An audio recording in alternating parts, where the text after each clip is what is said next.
education, then you're also opposed to the free education of children. I am opposed to, well, we have to be very careful there, because I've written extensively on that, and my views are, I am opposed in the United States to government education of children. I am opposed to having the schools run by the state. I have been in the past and in favor of government assurance that every child, regardless of his income or his background, be able to get schooling. But that doesn't involve running the schools. Now, I've been in favor in the United States of something called a voucher system, under which parents would be free to choose what schools their children go to.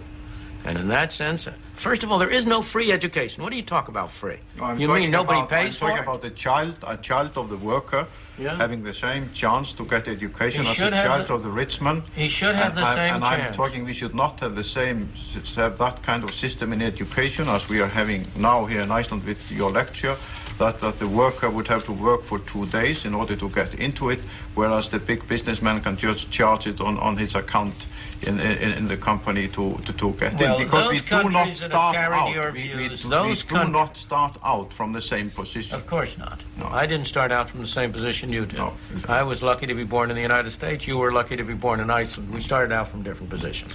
But those societies that have tried to carry out the views you're now expressing are the societies of misery, of tyranny, of slavery. The ideas you're expressing are the ideas that were expressed by the leaders of the Soviet Union. They were the ideas that were expressed by the leaders of China. They are the ideas that have been expressed in every country that has sought to go down the direction you're describing, has ended up with tyranny and misery.